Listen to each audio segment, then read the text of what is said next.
A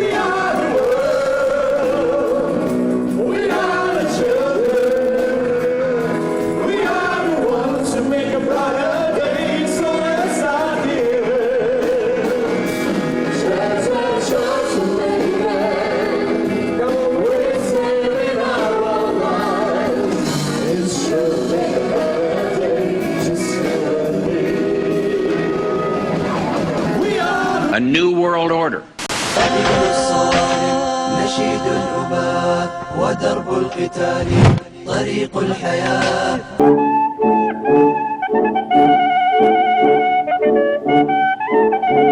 On se sert de l'affaire Charlie, qui est probablement une opération de l'État secret, une opération conjointe Mossad, service secret français, avec sans doute la validation de la puissance impériale américaine, pour non pas lutter contre le djihad, puisque tout le djihad, comme l'expliquait très bien Choprad. Le terrorisme, c'est d'abord un fait étatique. C'est d'abord le fait de services de renseignement. Ce sont des gens qui ne sont pas commandés par leurs propres idées, en fait, qui sont pilotés à distance par des gens qui se marrent bien, d'ailleurs, je pense, parce qu'ils doivent se dire quelle bande de crétins qu'on arrive à amener à se faire exploser avec des ceintures. Tout ce djihad est sous contrôle impérial en réalité.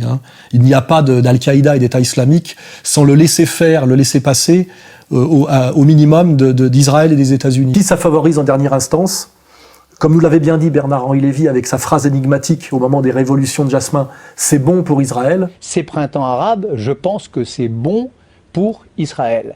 Il avait craché le morceau parce que ça le faisait jouir, il n'a pas pu s'en empêcher. Effectivement, tout ça concourt au grand Israël et à la domination effectivement du CRIF et de ce qu'il représente en France, c'est-à-dire une minorité juive toute puissante. Quelque chose qui a étonné beaucoup de gens, c'est que lors de la première convention nationale du CRIF, vous avez fait une déclaration qui a été très reprise en disant, à propos de votre engagement dans cette guerre, je ne l'aurais pas fait si je n'avais pas été juif, et vous avez ajouté, j'ai porté en étendard ma fidélité, à mon nom et ma fidélité au sionisme et à Israël. J'ai dit devant une assemblée du CRIF, devant une assemblée des institutions représentatives juives en France. Je leur ai dit que l'universalisme et l'humanisme juif tel qu'il les a façonnés et tel qu'il m'a façonné aussi, commandaient de se porter au secours de ces révolutions arabes. Sur le dossier syrien, Laurent Fabius prend les devants avec un tweet. Si le Conseil de sécurité ne peut pas prendre de décision, elles seront prises d'une autre façon. Une réaction, je dirais, j'essaie de trouver le mot, de force. Ouais, elle sera militaire si elle est de force. Des terroristes ont commis un massacre dans le village de Khattab, dans la banlieue nord-ouest de Hama. 14 citoyens, dont des enfants et des femmes, ont été tués, ajoutant que sur les corps se voient clairement des traces de poignards, surtout sur les coups et les têtes. Car les principes qui sont ceux de la coalition nationale syrienne sont de respecter toutes les communautés, qu'elles soient minoritaires ou majoritaires, et de respecter les droits de l'homme et la démocratie. C'est donc tout à fait autre chose que la position d'Al-Qaïda. J'ai été frappé par une déclaration de Laurent Fabius, le ministre français des Affaires étrangères. Il déclare à Marrakech en décembre 2012, je cite, « Le front al-Nosra fait du bon boulot contre Assad en Syrie, et donc c'est très difficile de les désavouer. » Le front al-Nosra, c'est la branche syrienne d'Al-Qaïda. Donc des terroristes d'Al-Qaïda sont soutenus par Fabius en Syrie. Par exemple, ce front al-Nosra, qui sont des radicaux, on va dire, des milices radicales, islamistes, des salafistes radicaux. Ça pose un gros problème. Vous avez vu que les Américains les considèrent depuis quelques jours comme organisation terroriste. Est-ce que la France pourrait suivre l'exemple américain ? Écoutez, je suis en train de réfléchir à cela parce que les Américains ont pris cette décision. Par ailleurs, à la fois la coalition nationale syrienne et les collègues arabes qui étaient là-bas à Marrakech, eux étaient très hostiles à cette position, en disant ce sont des gens qui se battent contre Bachar, donc c'est très difficile de les désavouer. جبهة المصرمين كمان لا نذكر واللي نسيان الفرع السوري لتنظيم القاعدة تنظيم القاعدة الموضوع على لوائح الإرهاب الأممية والأمريكية والغربية والعربية الفرع السوري لتنظيم القاعدة المصنف دوليا وغربيا وعربيا إرهابي له حضور عسكري ضخم ما بين الجيش العربي السوري وما بين الشريط الشائك في الجولان المحتل. نتنياهو لا يشعر بأي قلق من هذا الوجود. Takfiri terrorists have been enjoying the support of the Israeli regime for some time now. Last week, Israeli media outlets aired footage of a secret Israeli field hospital in the occupied Golan Heights that has treated over 700 militants. بل يقومون برعاية هذا الوجود وتغطيته جويا وفتح أبواب الحدود لجرحاه للاستشفاء في المستشفيات الإسرائيلية ويتفقدون الجرحى أيضا. يعني بيروح نتنياهو شخصيا هو بيتواضع ويتفقد هؤلاء الجرحى. سلامتك. الله يعطيكم العافية يا رب. مشكورين الله يعطيكم العافية. Depuis 2 ans déjà, Israël accueille des blessés syriens. Ils traversent la frontière pour être soignés dans des hôpitaux de la région. Jusqu'ici, cet établissement a accueilli 600 patients syriens, mais impossible pour nous de les rencontrer. Pour leur sécurité, ils ont été placés dans un département à part, sous surveillance militaire. Le docteur Eyal Sela est chirurgien spécialiste de la reconstruction faciale. Dès qu'un blessé syrien va être amené à l'hôpital, l'armée israélienne nous prévient immédiatement qu'ils sont en route et qu'ils arrivent. Et alors on les emmène directement vers les urgences. En plus, on voit très bien qu'ils font double jeu puisqu'ils soignent Al-Nosra. Ah bah oui, alors ils soutiennent Jabhat al-Nusra, pas seulement, ils les soutiennent. En fait, Jabhat al-Nusra, ils pactisent avec Jabhat al-Nusra. Sur le Golan, il y a une partie syrienne, une partie qui est occupée, sur laquelle il y avait des forces dites de séparation des Nations Unies, les FUNOD. Ils ont été kidnappés par Jabhat al-Nusra. Israël n'a pas du tout réagi. Ils étaient les Nations Unies d'ailleurs non plus. Jabhat al-Nusra a pris la place de ces forces de l'ONU, qui sont des forces de séparation. Et puis personne ne réagit. On trouve que c'est tout à fait normal. Donc les blessés de Jabhat al-Nusra transitent en Israël pour se faire soigner dans les hôpitaux. Les soldats de Tsahal ont apporté près de 100 patients syriens dans ce centre hospitalier. L'un d'entre eux accepte de nous raconter, sous couvert de l'anonymat, comment il est arrivé en Israël. Est-ce que l'armée syrienne libre se coordonne avec l'armée israélienne à la frontière? Oui, ils coopèrent. Ils reviennent en Syrie pour continuer leurs attaques. Nous appelons l'armée israélienne. Elle envoie ses ambulances pour récupérer les patients et les ramener en Syrie, si j'ai bien compris. En fait, je ne suis pas sûr de leur destination finale. Le personnel de l'hôpital nous dit qu'il n'est pas question de politique ici. Selon les médecins, tous ceux qui sont soignés ici appartiennent au camp de l'opposition anti-Assad. Quant à l'État hébreu, officiellement, il maintient sa politique de neutralité. À chaque fois qu'ils sont en difficulté, voilà Israël qui bombarde sur la Syrie, sur la capitale, sur les lieux de missiles, des plateformes de missiles qui étaient dans le Golan, qui ont été bombardées complètement par Israël. Le centre scientifique de recherche à Jemraïa, à Damas, en fait, a été bombardé en 2013. Le centre de recherche à Alep même a été bombardé. Il y a donc tout un tas de choses qui font, ça montre bien qu'il y a non seulement connivence, mais il y a coordination entre les terroristes et Israël de manière très, très évidente, très claire. D'ici, ces Druzes assistent impuissants au combat qui se déroule de l'autre côté de la frontière. Face à eux, le village de Hader en Syrie, 14 000 habitants, des Druzes eux aussi, pris au piège face à l'avancée des rebelles syriens. De retour dans le Golan israélien, les Druzes ont organisé des funérailles pour 4 de leurs proches, tués la veille dans des combats à Hader. Ici, la plupart des habitants se considèrent comme syriens. Ils vivent pourtant sous occupation israélienne depuis que le Golan a été conquis par l'État hébreu en 1967. Ces derniers jours, la méfiance se renforce. Beaucoup estiment qu'en soignant des Syriens sans distinction, Israël apporte une aide précieuse aux rebelles et aux islamistes qui menacent leurs amis et leurs familles. Tout ce qui se passe dans le Golan syrien a un impact direct ici. Nous faisons partie du même peuple, nous avons des liens très forts. Nous partageons ce qu'ils endurent et avons la même façon de voir les choses. We've been supporting ISIS in Jordan, in Turkey, through our proxies in Saudi Arabia and Qatar. There is absolute continuity between the policies of Iraq and breaking it up and breaking up Syria as well. It is beyond naive to suggest that the U.S. doesn't have its fingerprints all over ISIS. In fact, tell me this, why has ISIS never once, or al-Nusra Front or Al-Qaeda, not once have they attacked Israel? In fact, ISIS militants are getting medical attention in the Golan Heights and in Israel itself. What does that tell you?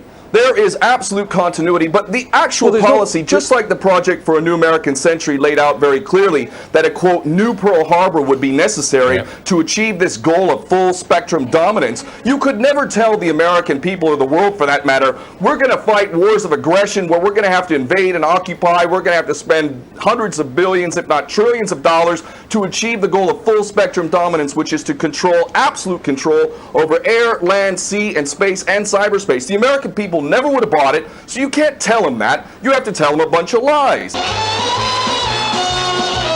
C'est M. Bachar el-Assad qui est à l'origine du développement de Daesh. Donc c'est ça la vérité, c'est que Daesh est le fruit de Bachar.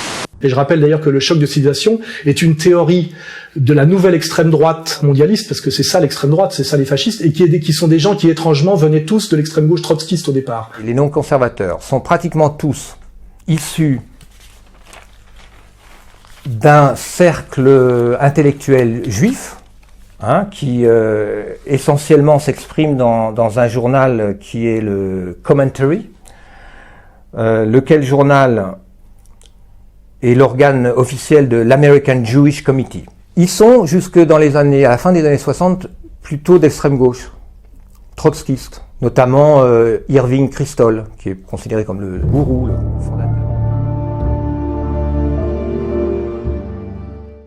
I always knew I was Jewish. I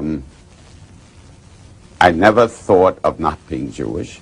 I was always very pleased to be Jewish, after all. Not everyone is a member of the chosen people. And so I just went along, even when I was not all that observant. I still am not all that observant. Being Jewish just came naturally to me. The man often called the father of neoconservatism has died. Irving Kristol was an author and columnist and magazine editor who described himself as an ex-liberal who'd been mugged by reality. Ever since I can remember, I've been a neo-something. A neo-Marxist, a neo-Trotskyist, a neo-liberal, a neo-conservative. In religion, always neo-Orthodox. Even while I was a neo-Trotskyist and a neo-Marxist. I'm going to end up a neo. Just neo, that's all. Neo-nothing. Neo-. Ils sont anti-staliniens donc, mais ils sont aussi anti-américains et ils sont anti-guerre du Vietnam. So if you want to have a clear, concise view of the war in Vietnam, stay far away.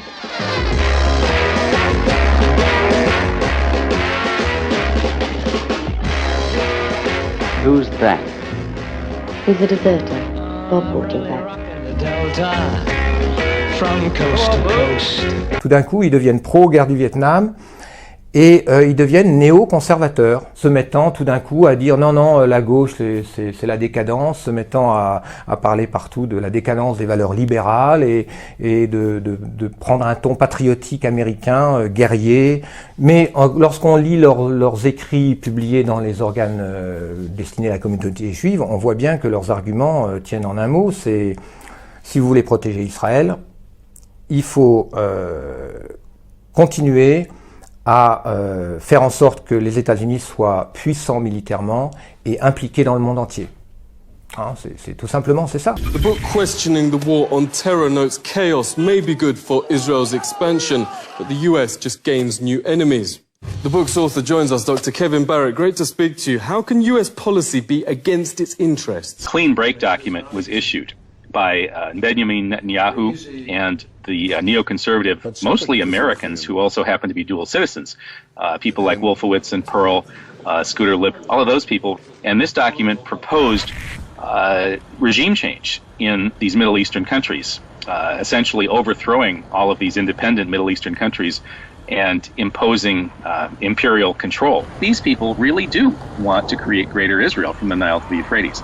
Israel, working with its Saudi partners, underwrote this coup d'etat against the first democracy ever in the 5,000-year history of Egypt. The indications are that they're going to keep stealing territory. Not only will they refuse to give back the Golan Heights, they're going to take Sinai. They're already creating all kinds of instability in Sinai. They came right out and said that what they want is 3 little mini rump states in Syria.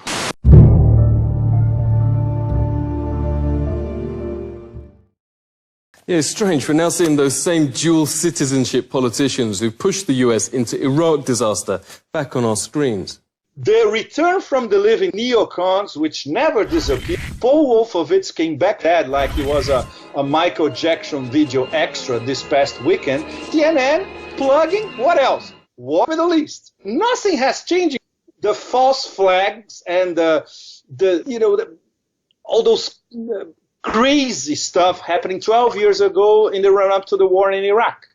The difference now, it's crazier, mad world, as we were discussing, much faster and out of control, because we know if anything happens in Syria, even Kissinger already said that many times, Syria is the fulcrum in the Arab. Whatever happens in Syria spreads all over.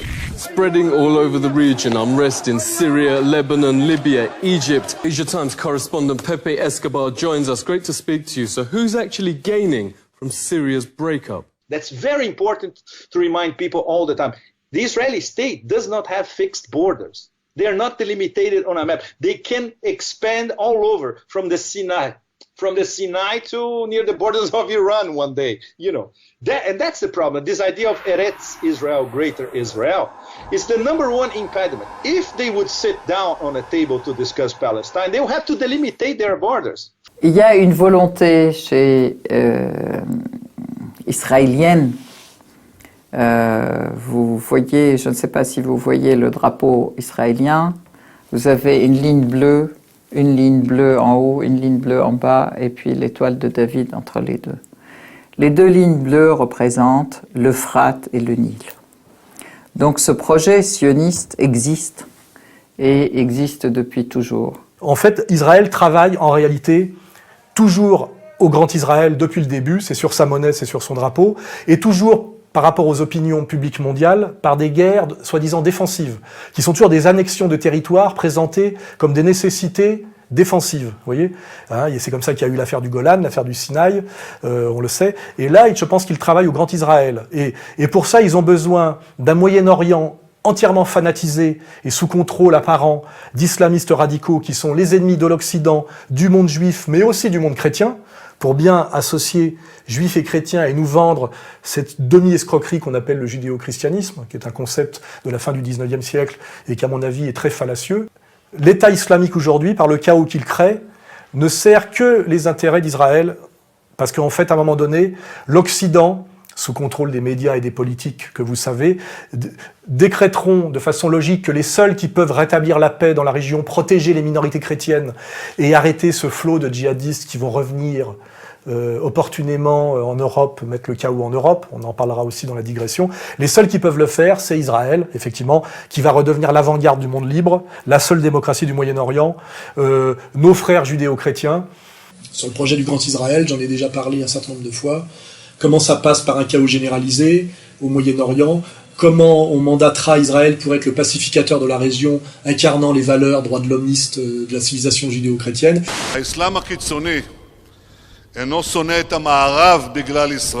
L'islam extrémiste ne hait pas l'Occident à cause d'Israël. Il hait Israël parce qu'Israël est une partie intégrante de l'Occident et des valeurs de liberté. Et notamment aussi le contrôle de la vente, le contrôle par la vente de toute l'énergie qui va converger vers eux par des pipelines, des gazoducs et des oléoducs. Tout ça est un projet eschatologique, satanique, géopolitique et économique, qui a son volet très matériel et très religieux. Et dans le projet très matériel, il y a le contrôle sur la vente de l'énergie mondiale. C'est-à-dire que c'est là que ça se vendrait. Vous verrez là, effectivement, que si on regarde la région, Israël n'a pas d'énergie en propre, mais par contre... Ils se mettent d'ailleurs à exploiter l'eau du Golan, ce qui est illégal. Ils se mettent à exploiter le pétrole du Golan, c'est illégal du point de vue du droit international et de l'ONU. Tel Aviv's already granted gas fields in Syria's occupied Golan Heights, reports in Telehub, to a company of Rupert Murdoch, whose media are currently banging Syria's war drums. Le projet d'un nouvel ordre mondial, d'un gouvernement mondial, s'impose par la destruction des nations, car la nation et l'échelle, c'est la seule échelle qui peut encore résister à la logique mondialiste. Les régions, c'est trop petit, les tribus, c'est trop petit, les religions, c'est trop compliqué et pas assez unitaire. Donc on voit bien que ce processus mondialiste passe par la destruction des nations. Nations dans le Nord, en France, par l'immigrationnisme intégral, la destruction des frontières, la diabolisation du nationalisme. Donc on voit bien, et dans le Sud aussi, par la destruction des nations arabes, destruction de l'Irak, destruction de la Syrie, destruction de la Libye. Gommer toutes les civilisations d'avant. D'ailleurs, le projet américain n'est pas moins ambitieux que de gommer aussi toute civilisation qui n'est pas celle du McDo.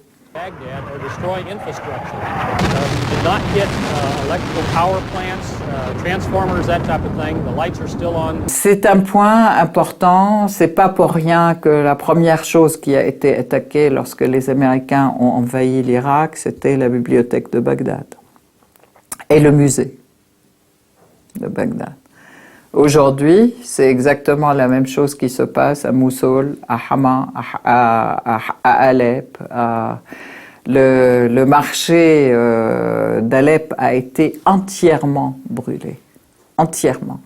Donc il y a une volonté systématique de saccage et d'effacement de mémoire et d'effacement de civilisation qui est voulue dans cette guerre infernale contre la Syrie et contre le peuple syrien.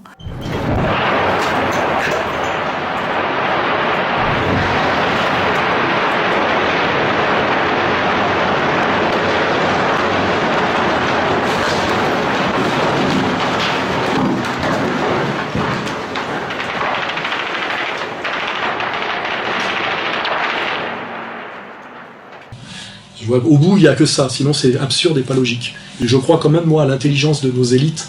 Justement, je ne crois pas à l'absurdité des décisions systématiques de nos élites depuis des années et des années. Je crois qu'il y a un projet derrière tout ça. Voilà. Et pourquoi je dis sioniste? Parce que de vider de ses forces vives, si vous regardez bien, une partie de l'Irak, la Syrie, le Liban, on va y venir demain par une nouvelle révolution colorée qui arrive, c'est préparer la purification ethnique par la fuite de migrants. De quoi? Du Grand Israël. Vous regardez le projet du Grand Israël, seul projet viable pour Israël en tant que puissance autonome ne dépendant plus des États-Unis, en voie d'effondrement, c'est le Grand Israël. Ça sera le Grand Israël ou plus d'Israël du tout. Or, tout ça concourt aujourd'hui, ce qui se passe en ce moment et que nous subissons, que nous prenons en pleine gueule, à retarder l'effondrement de l'Empire américain et à favoriser, la mise en place, on va dire, démographique du Grand Israël. Parce que le Grand Israël se frappe de deux manières. Un, parce que nous appellerons l'armée israélienne à pacifier Daesh, nous mandaterons Israël pour ça. Il fera des guerres défensives, comme il fait à chaque fois, qui sont des guerres d'augmentation de territoire. On l'a vu dans toutes ces guerres. Toutes ces guerres sont des guerres soi-disant défensives, de conquête de territoire. 48, 67, 73. Et là, effectivement, ils arriveront sur des territoires occupé par Daesh, qui est un guignol sous contrôle américano-sioniste, en réalité fait de voyous, d'islamo-racailles, comme je l'ai toujours dit, au service d'islamo-sionistes. Et ils en prendront très vite le contrôle de territoires vidés des forces possibles de résistance, qui sont tous ces jeunes mâles qui seront dans des centres de réfugiés dans la banlieue de Roubaix, hein, par exemple. Et donc ça sera d'autant plus facile pour eux de s'étendre, les Israéliens, parce qu'il n'y aura plus d'hommes pour leur résister face à eux. Et en plus, en s'appuyant sur Daesh, ils auront détruit, comme ils le font systématiquement, notamment pendant la Nakba, toutes les traces de l'histoire historique de ces pays, en faisant raser par Daesh, au nom d'un islam délirant et radical, toutes les traces historiques qui viendraient contredire le mensonge intégral qui est la mythologie biblique. Hein. Car on le sait en lisant la Bible dévoilée et en écoutant le discours honnête de ce qu'on appelle les archéologues de gauche israéliens, que toute l'histoire biblique est un projet politique, certes une mythologie, mais une escroquerie historique. Hein, ça n'existe pas. Donc la stratégie d'Israël, c'est toujours de détruire les histoires moyen-orientales qui montreraient qu'en fait les Juifs n'ont aucune histoire dans la région. Aucune histoire glorieuse ou grande qui aurait valu qu'elle soit racontée par des scribes égyptiens, assyriens ou babyloniens. Ça, c'est la réalité. Hein. Israel's main objectives were to expand and grow in line with the Greater Israel Project. And in order for it to do that, there would need to be an excuse to justify the expansion of Israel. And in order to do that, we would have to sow the seeds of sectarian hatred and violence in the region. Les seuls qui ont intérêt à voir exploser la Syrie, la nation syrienne en 3 petites entités, sunnites, alaouites, kurdes, et passer sous domination en partie turque, etc. Les seuls qui y ont intérêt, c'est Israël. Israël n'existe que c'est la stratégie israélienne, en faisant éclater toutes les nations qui lui sont hostiles autour, et toutes les nations qui sont autour lui sont forcément hostiles, c'est-à-dire de détruire toutes les nations avec une forte identité nationale. Ils ont réussi avec l'Irak. The number one target of this plan was Iraq. We've achieved that. That's not a failure. That's actually a success. Iraq is a failed state largely. It is an absolute basket case. Sectarian hatred is absolutely insane. We see the beheadings and all of this madness, and we think it's a disaster. No, it's not at all. In fact, it's all part of the plan to break up Iraq into 3 different states. When we look at Syria, we also find that the goal is once again the same thing: sow the seeds of sectarian hatred and basically turn that nation into a basket case. This is happening according to plan as well. Now, ISIS, funny enough, could stand for the Israeli Secret Intelligence Service. You tell the story about how you tried to find out what they call the Mossad when they deal with publicly? I thought it was a reasonable question, but the trouble is you can't pick up the phone book. There's no Langley in Israel that you can look up, CIA, or in our case, the Mossad. We thought we should ask, what shall we call it in English? You can translate the Hebrew words, as I said, Mossad is institute, but when they write a letter to their friends in the CIA or the British intelligence, what do they call themselves? It took a while. It was a matter of asking the Prime Minister's spokesman. The best you could do, because officially the Mossad is under the Prime Minister's office. And I think he sort of wondered why you want to know and all that, so we explained. And he came up with the Israeli Secret Intelligence Service. I mean, if it were to have initials, it would be ISIS. ISIS, funny enough, could stand for the Israeli Secret Intelligence Service. Israeli Secret Intelligence Service. I mean, if it were to have initials, it would be ISIS. Just simple words like that. Interestingly enough, kind of a British model. Le mois dernier, 2 jeunes hommes ont quitté la ville israélienne de Jaljulia pour rejoindre Daesh. Sans aucun indice, nous avons commencé notre enquête dans le bureau du maire. Sur 1,5 million d'habitants, vous ne trouverez pas plus de 20 partisans de Daesh. Ce sont de mauvaises graines. Ils ne font pas partie de la majorité, ce sont des parias. Nous n'avons pas réussi à savoir grand-chose lors de cette interview. Notre prochaine étape, c'est d'essayer de trouver les familles dont les fils sont partis d'eux-mêmes combattre aux côtés de Daesh.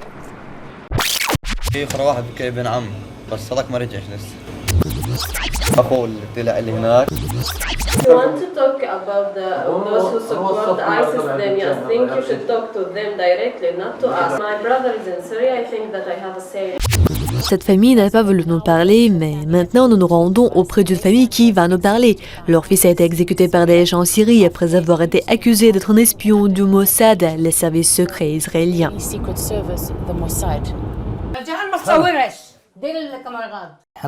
Mohamed m'a dit qu'il y avait des militants de Daesh à Tel Aviv. Je lui ai dit de n'en parler à personne. Pendant qu'il était en Syrie, Daesh lui a enseigné beaucoup de choses. Il s'est entraîné avec eux pendant un mois sans nous parler. Quand il a terminé sa formation, Daesh l'a transféré de Deir el-Zor à la ville de Raqqa. Pour Abu Bakr al-Baghdadi, Mohamed est mort. Mais pour moi, il vit toujours dans mon cœur, dans mon sein. اليوم تشهد الموصل تفجير يعني مراقد الأنبياء وقبورهم ومساجدهم. هل هذا من الإسلام بشيء؟ يا ابني قلت لك والله يهودي. خلي اسمعني هالكلب ابن الكلب. والله العظيم عميل يهودي. هو نفسه يقول له علي شو اسمه هذا الكلب اسمه؟ أبو بكر البغدادي؟ هو هذا أبو بكر هذا شو اسمه هذا القتل سيدنا الحسين شو اسمه؟ ها؟ شمر هذا الشمر وحتى الشمر أشرف منه بعد. هذا شنو؟ هذا واحد عميل يهودي لا أكثر ولا أقل. والله داعش وماعش والنصرة وحتى محمد عبد الوهاب أبو الوهابية كلهم صناعة يهودية بالمية مية وخلي يقتلوني إذا شوف. وأنا مسؤول عن هذا الكلام أمام رب العالمين. إذا كان مو صحيح الله يحطه بجهنم لأنه يكون على علماء وأصحاب دين. والله حركة يهودية يعني مرتبة ترتيبا لتمزيق الأمة وقد مزقته. هذا التمزيق الأولي بعد تمزيق أكثر.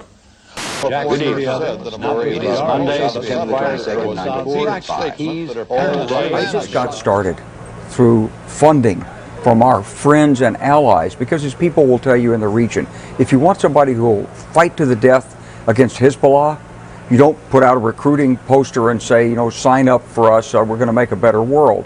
You go after zealots and you go after these religious fundamentalists. That's who fights Hezbollah. L'État islamique n'a pas été parachuté du ciel.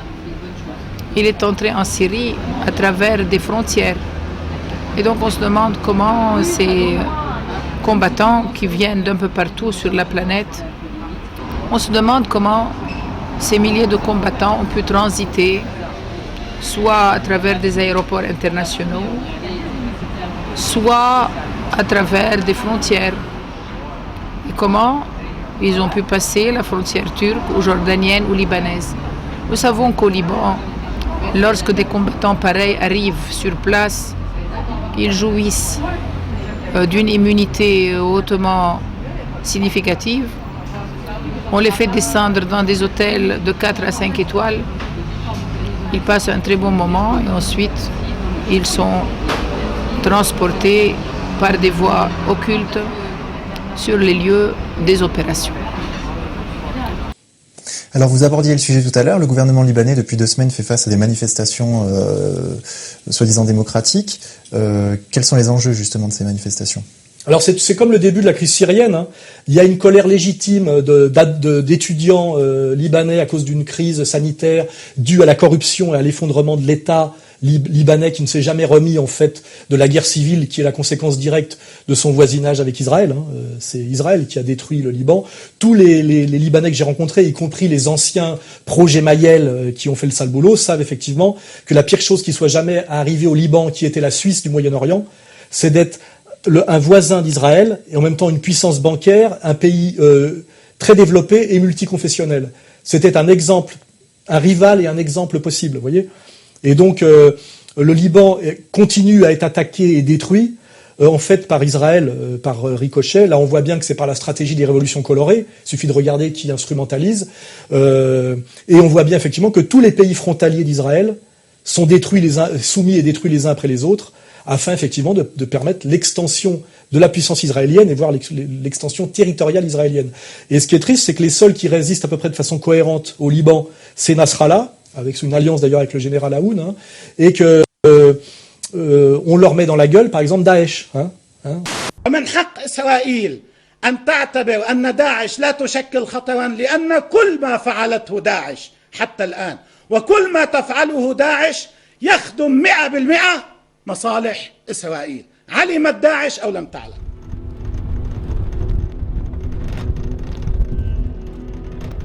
لا شك أن داعش حينما انطلقت وأرادت واحتلت مناطق من العراق وكانت تستهدف العاصمة بغداد والمدن المقدسة، هي لم تكن تستهدف إنما عراقيين شيعة وسنة، عربا وكردا وتركمان يقفون صفا واحدا في مواجهة الإرهاب الداعشي. وهذا ما تبين لاحقا حينما لم تنحصر أهداف داعش بالشيعة وحدهم، وإنما استهدفوا الكرد والإيزديين والمسيحيين، وثم عادوا ليستهدفوا أبناء الطائفة السنية العربية الكريمة، حيث استهدفت عشائر مهمة، البونمر، البوفهد.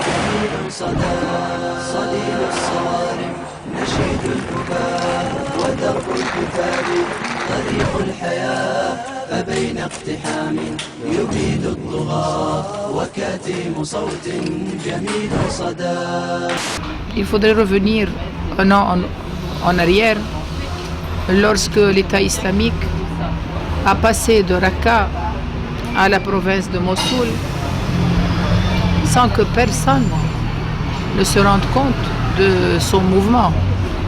C'était des colonnes de plusieurs kilomètres. On pouvait presque entendre leurs clameurs, autant ils étaient nombreux.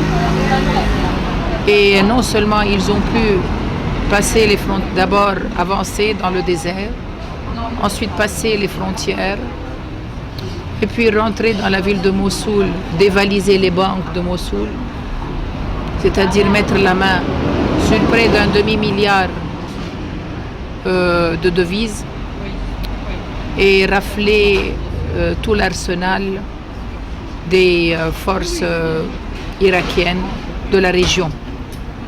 Donc tout cela, vous voyez, ce n'était pas par la force des armes, ce n'était pas par une puissance particulière, c'était par un consensus et par un compromis. Alors les grandes puissances sont libres de faire les compromis qui servent leur intérêt, mais je me demande toujours, et c'est ça ma question, comment est-ce possible de faire passer un tel scénario sur la tête des innocents? Alors, vous allez en Irak, c'est le même jeu. Ils disent aider le gouvernement irakien. Tout le monde sait que le gouvernement irakien est à dominante chiite, que l'armée populaire chiite est fort nombreuse et allait défendre le Ramadi. Les États-Unis sont intervenus pour dire au Premier ministre irakien, non, ne faites pas entrer l'armée populaire chiite, sinon on risque des soldatesques de ces milices, ce sont des milices indisciplinées, il vaut mieux ne pas les faire intervenir. Bien. Or, ce jour-là, il y avait une tempête de sable, le chef de Ramadi du côté gouvernement irakien a pris la mauvaise décision, il s'est retiré. Des militaires fuyant Ramadi avant l'arrivée des djihadistes. À Washington, le ministre américain de la Défense a publiquement critiqué cette débâcle, regrettant, dit-il, le manque de volonté de combattre des soldats irakiens. Si l'armée populaire chiite était là, Ramadi ne serait jamais tombé. Mais justement, maintenant qu'elle est tombée, au lieu de, envoyer plus d'avions, engager des batailles plus sérieuses, on a dit à Abadi non, il vaut mieux envoyer l'armée chiite. Quel est l'intérêt maintenant pour les Américains de conseiller au Premier ministre irakien d'envoyer l'armée populaire chiite? C'est des chiites qui vont massacrer des sunnites.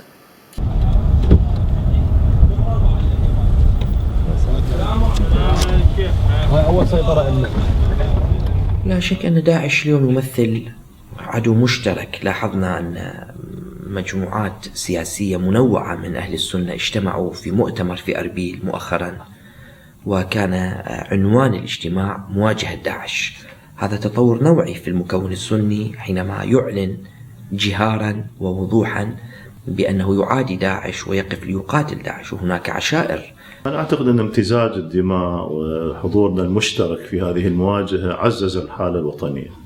عندما نجد أنه عشائر الرمادي تطالب المرجعية بالإسناد، وعندما نجد أبناء الرمادي موجودين في كربلاء وفي ضيافة العتبة الحسينية والعباسية، هذه كلها رسائل تطمين وثقة. ولا ماكو اتفق الشعب 70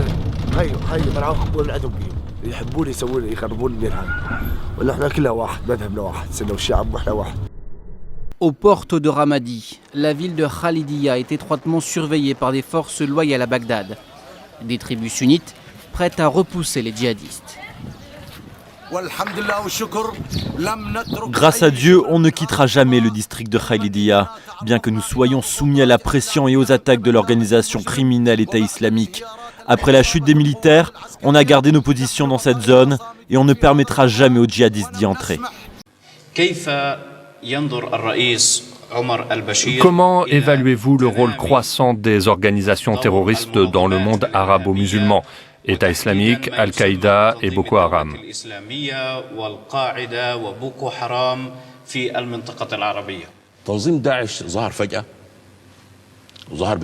Daesh a soudain disposé d'énormes capacités que seul un État peut acquérir.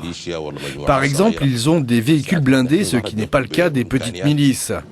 Nous nous demandons ici d'où viennent ces moyens. Qui est derrière ces organisations ? Donc vous pensez que la CIA est d'une certaine manière derrière ces organisations? Je dis que la CIA et le Mossad sont derrière ces organisations, parce qu'aucune autre entité que ces deux pays n'a intérêt à financer ce type d'organisation.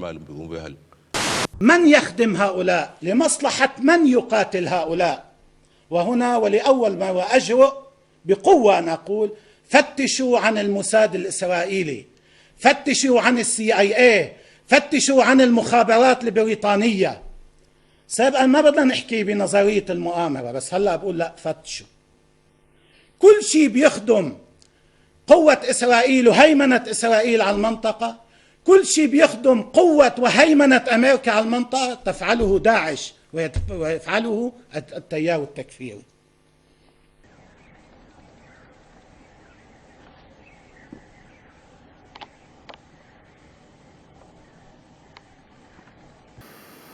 Alors, la chute de Palmyre ressemble beaucoup à la chute de Ramadi et à la prise de Mossoul. En quoi? Il y a un facteur commun qui relie tout ça. C'est que les forces de la coalition, j'entends toute la coalition anti-État islamique, étaient au courant. Ils ont tous les moyens pour savoir qu'il y a des forces qui s'avançaient et que Palmyre allait tomber. D'ailleurs, selon l'aveu d'un des responsables militaires de cette coalition, les militaires ont avisé les politiques qu'il fallait faire quelque chose, sinon Palmyre allait tomber. Et la réponse politique était très claire, laissez faire, sinon on aide Assad. Autre chose, c'est que l'État islamique jouit certainement d'un compromis tacite international, puisqu'il peut voyager des centaines de kilomètres à découvert aux yeux de tous les satellites de ces grandes puissances qui peuvent voir la mesure d'une sauterelle, mais malheureusement qui ferment les yeux sur des convois de plusieurs kilomètres de ces fameux Humvee qui ont été soi-disant ravis à l'armée irakienne. Avant que l'État islamique ne rentre de nouveau en Irak et ne mette la main sur Al-Mossoul et les provinces du Nord, il avait déjà des Humvee. Et donc on se demande où est-ce qu'il les a cherchés.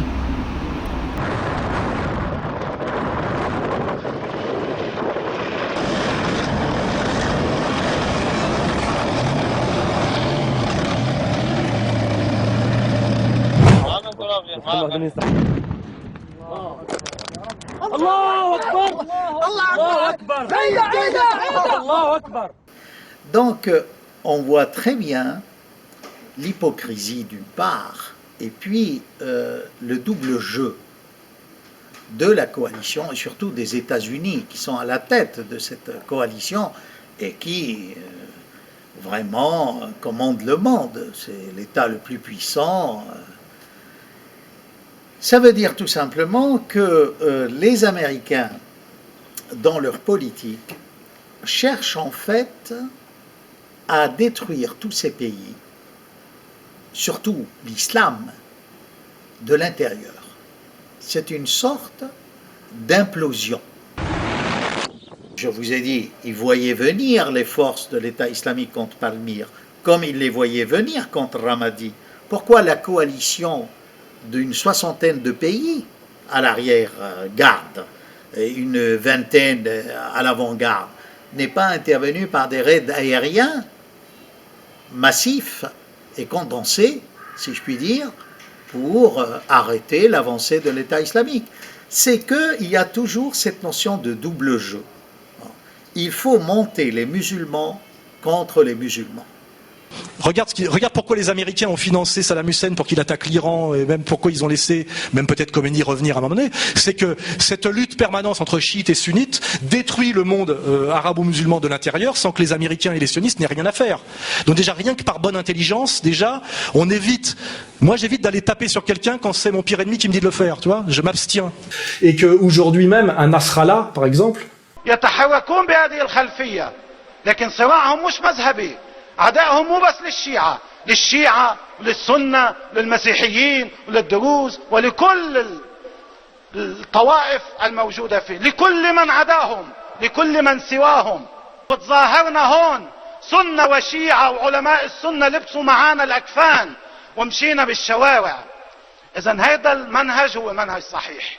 mais aussi bien un Cheikh Imran Hossein, c'est-à-dire un chiite et un sunnite, nous mettent en garde aujourd'hui même et depuis des années sur le danger de tomber dans ce piège et qu'il faut absolument dénoncer ce piège, c'est-à-dire non seulement la domination impériale, américano-sioniste, mais aussi le revers de la médaille, son compliment nécessaire, c'est un masque de Janus à deux faces, c'est-à-dire dans ce duo totalement téléguidé, effectivement l'extrémiste musulman. This body of so-called Mujahideen, I want to assure you, Maurice, they're not getting their weapons from Santa Claus. No. the same Santa Claus who supplied weapons to them in Benghazi so that they're able to take over Libya. The purpose is, of course, ultimately to serve the cause of the Zionists. Television will now get to work around the world, CNN leading the pack, and the media around the world will now be used to portray an impending scenario in which, like the domino effect, governments around the world of Islam, they will claim, are now going to fall. And authentic governments representing the Muslim masses will now emerge. And therefore the Jews are going to have their throats cut. This is going to be the most dangerous moment in the entire life of the world of Jews. The media will portray it. If we don't do something, we will all be slaughtered by these Muslim fanatics. Yeah? I tell you, this will be drama worthy of Hollywood. It is in this scenario that Israel will say, we have to do something. If we just sit here and do nothing, the state of Israel will be destroyed and the Jews will all be slaughtered. What can we do? They call it a preemptive strike. A preemptive strike.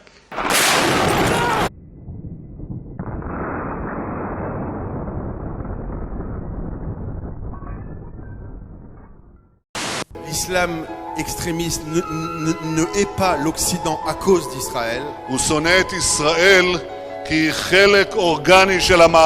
Il hait Israël parce qu'Israël est une partie intégrante de l'Occident et des valeurs de liberté. Mais pardon,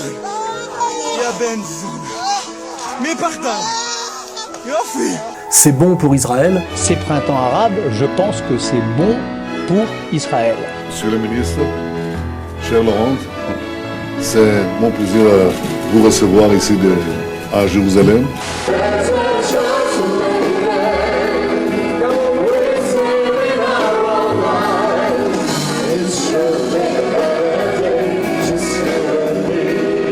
ولا لا هادي A